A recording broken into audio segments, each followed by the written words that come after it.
Well, hello everybody, Rolo here, and welcome back to another episode of our Jurassic Craft series. And if you remember last time, we'd started doing the aviaries and done some basic work on. Well, since last time, you can see I've been clearing out the forest in front of the aviary, as you can see now, to create some sort of visitor area there, or some sort of landing area as such.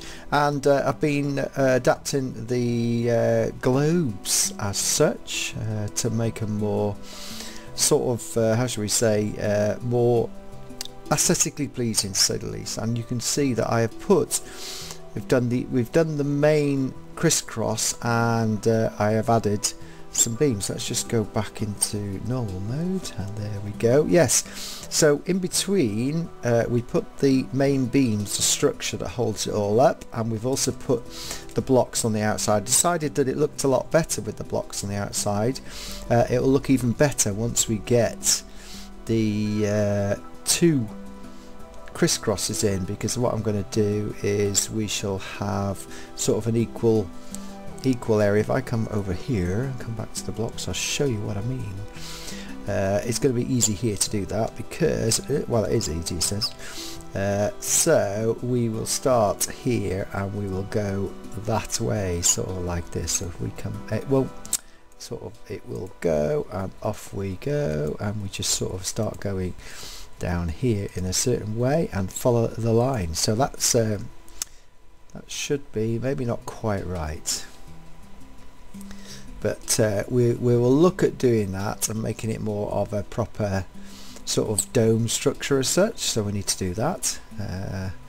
That's sort of not quite. It's actually harder with this glass than it is with the standard dark glass. So what I should do, the easiest way is to have a line, get that first line first. So first, once you get that right, in fact that might be, and once you get that right, it should be okay. Yeah, it's about getting it right. There we go, that's what it's about. And then it's just about trying to do exactly the same. Once you get the line right and get that, yeah, that's what I wanted, you'll have a proper dome, and that will spread out down to the base. Also this episode we're going to bring in two more flying reptiles, as I call them. One escaped as well. I don't know how it did, but what I did is I saw one of the Dimorphodons fly off. I don't know how it got out because there's no holes in the actual domes at all. So right, so what I'm going to do is we're going to build a bit more and then come back. I haven't taken the glass out in the middle yet to put the superstructure on. I'm going to look at doing that. You can see the glass in between, but I've started putting the structure in over there. So, and I've got to put a bit more on this. I don't think, I can't remember, or have I done it? I think we just got one, and I haven't finished that. You can see where the superstructure goes. Let's just go down here. No, this is just in the glass at the moment. It hasn't been put on like this. So quite a bit of work to do. I'm going to now go down and do this one, and then I'm going to do, what I'm going to do is do the crisscross on the main dome first of all, and then we shall come back and see how far we go. It's one of these builds which has a lot of work to do with it, and we shall see how we get on. And then by the end of the episode we'll have two more of the super flying reptiles. I think we'll introduce the famous ones first rather than the lesser known ones. So once I've done a bit more work on this, I shall come back and show you where I'm going with it and how we are doing. And you can see we've done absolutely loads since we were last here, including finishing off this one over here on the right, and I've got some other stuff to show you as well. So the idea is to have, and I'll show you what I'm doing around the far end, but the first thing I'm going to talk about is I've done all the sections on all three. You can see these, and you can see the one over there. What I'm doing now is I did the cross sections, and then I ran the circles all the way around. Now this circle on the bigger dome is much bigger. These two domes are identical in terms of the circles in the center, as they are, but funnily enough, that dome is a different size to that dome, so they're sort of not ended up the same. So this one is the bigger circle, and what I then have to do, because I did it all the way across, it is a bit time consuming, but like this I just literally take it out and just take all the centre line out and then put the glass back. It's just the easiest way to do it, and it looks so much better, but keep the circle in sort of play. So let me just show you what I'm going to do. There is, we'll just put those into there, and then we'll leave that, and literally I'm going to put the glass back where I put it through, and then continue all the way around. See that one there? That's so we have an outer circle and an inner circle. So let me just finish this off, and then I've done on the other side. I've actually done quite a lot more in that. There is a viewing area which I've started to do. So what I'll do is finish off the two circles, and then we put that back in there. And then once I've done the circles, and like that one over there, I will show you the viewing area which I've started to build. You can just see it through the dome.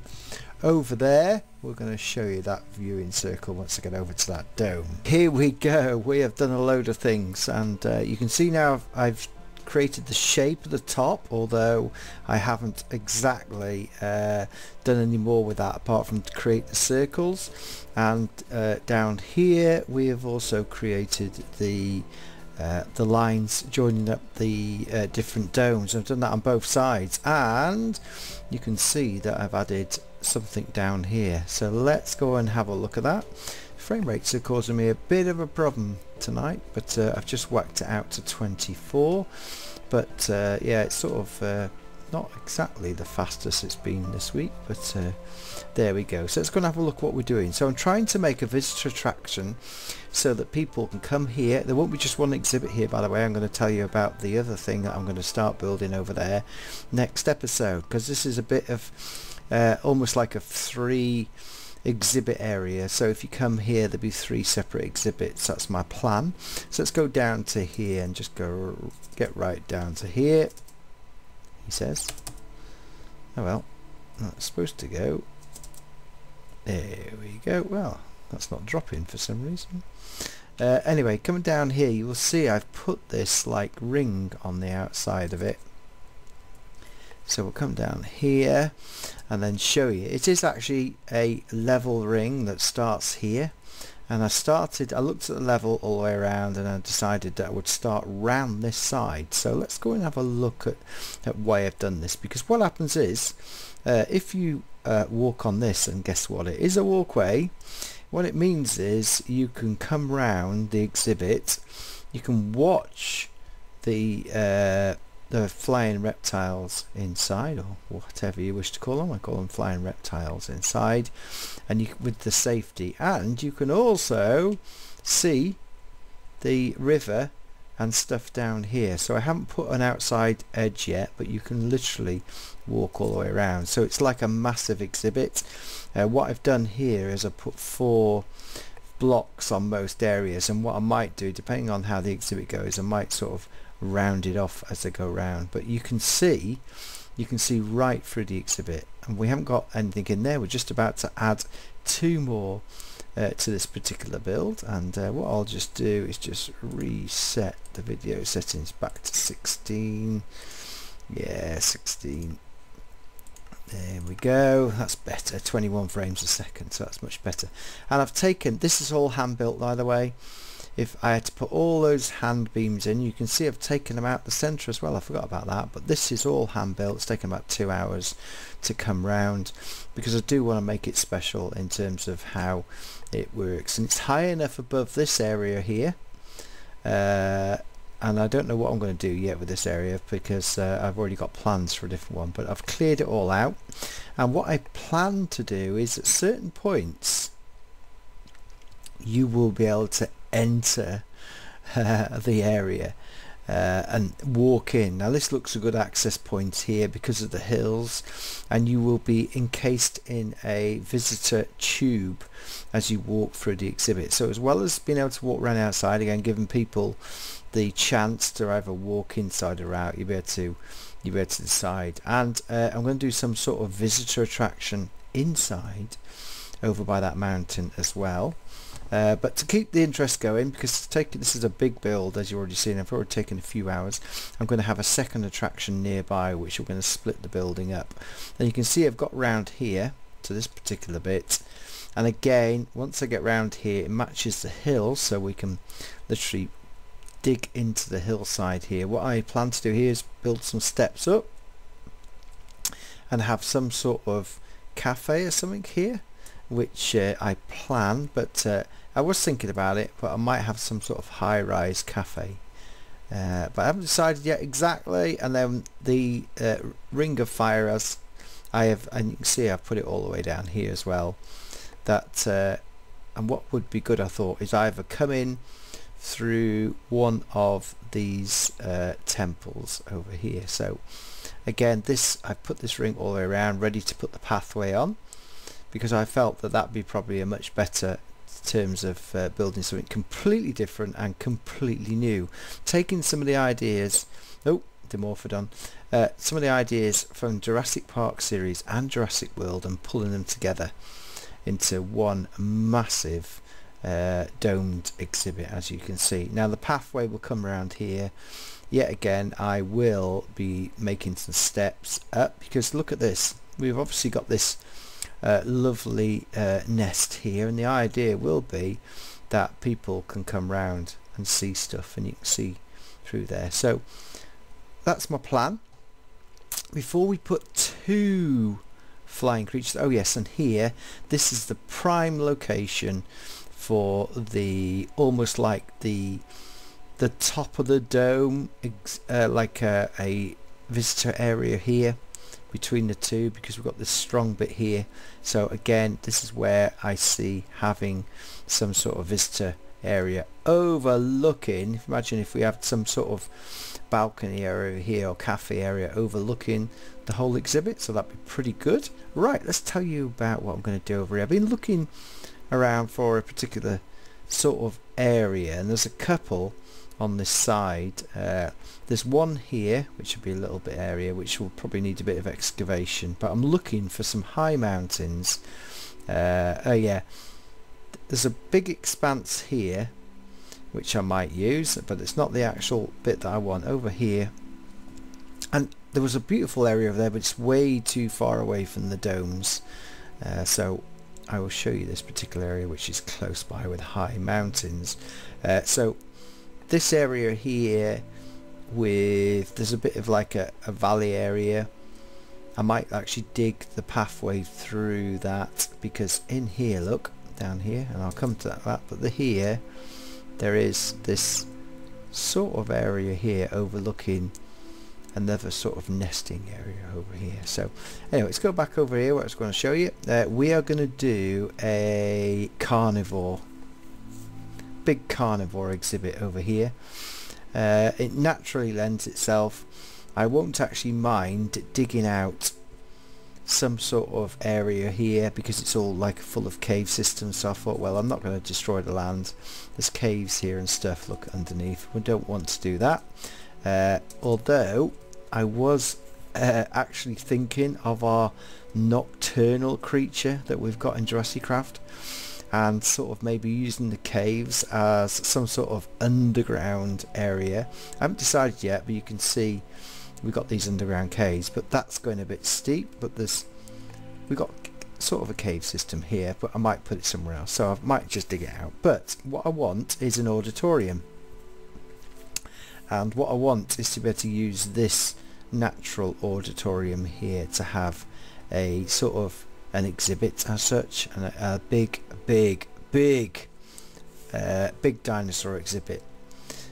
One of the Jurassic Craft dinosaurs that's sort of not sort of catered for as much. We haven't seen it before, and it's just been sort of shown in series, but I want to make a proper exhibit of it. So I might actually do two, but we're definitely going to make an exhibit here in the hillside, some sort of extraordinary exhibit. So let's go back to here then. We're going to go inside the main one this time. So let's go right to the top of this. I'm not going to put any more structure on it, although what I'm going to do is I'm going to do something similar to the Jurassic World, where there's going to be a structure in here. Let's go down, let's just drop down through here. Hey, oh, there we go. Let me just put that back. In fact, what I want is the light there.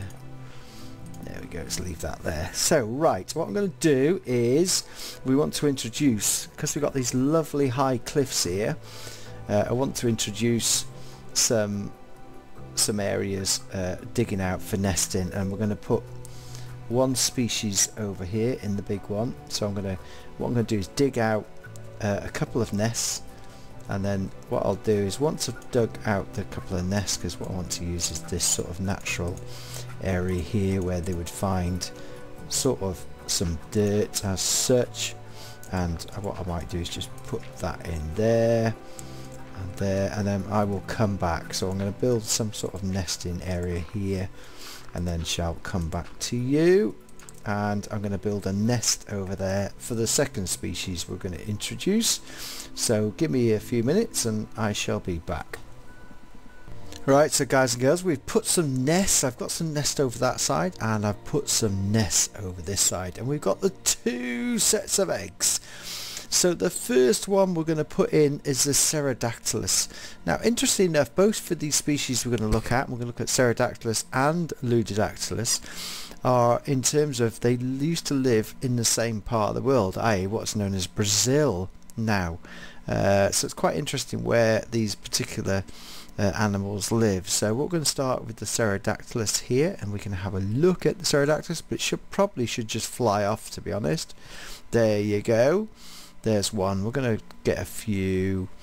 There's 2. Oh, we can see that. It'd be nice if we did. If you have a look, I've done some previous videos on these particular birds. When I did pre-release, I showed all the different types of flying reptiles. Haha, the other one, look at that. That is gorgeous, isn't it?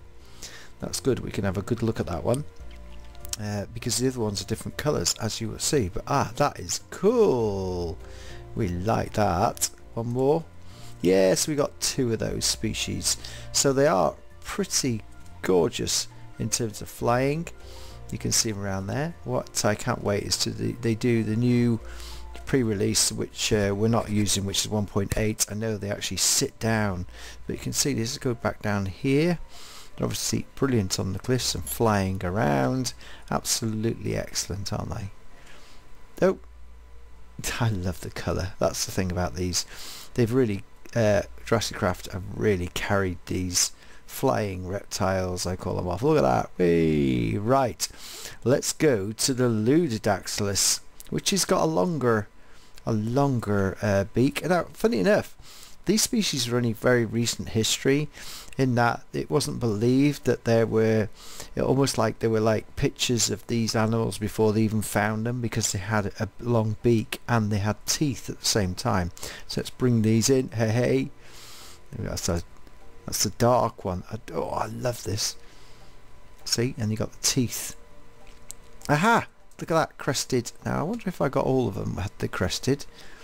No, they're all orange crests. See, they've got like the crest above their crown. Hey, you're not going to go and attack each other, are they? I forgot to look to see if these were alright with each other.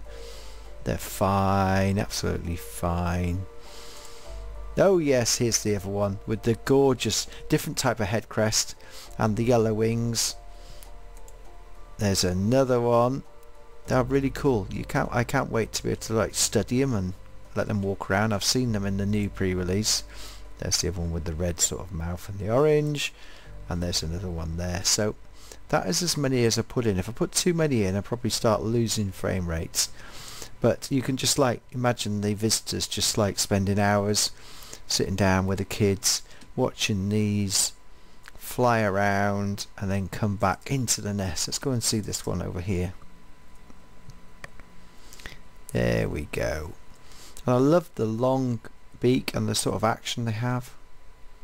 Absolutely brilliant. Let's go back up here and see if we can see some. They're all flying around and they seem to be very happy in their new world. The fact that this one here has got this beautiful sort of area here, I mean, this is where we are going to come into the dome and have a visitor area in here, because you can imagine the view up here watching these flying around absolutely brilliantly.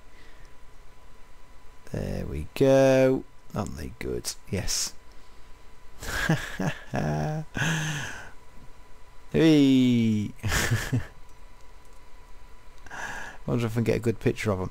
Right, okie dokie people, because we've spent a number of hours building this, that is going to be the end of the video. It's not as long as usual, but I wanted to get the video out because it has taken a few days to get to this stage as such. So please, we're going to start building the new carnivore area over there, the carnivore pen, and is a new one that we haven't featured before in any of the previous episodes. So I wonder if anybody can think what it is. It's a big one, but it's not the two favourite ones that people pick. So anyway, please like, please sub, and please comment. I will try and reply to all the comments as soon as I can in between videos. So again, thank you very much for watching. Hope you enjoyed this. Once I finish this area, this world again will be released again with because it's getting bigger, and with the TP place to actually come and see this for yourself. So you might have to wait a little while for that, but there we go. Oh, look, flying through the trees down there. Well, cool. Right, thank you very much indeed, and bye bye for now.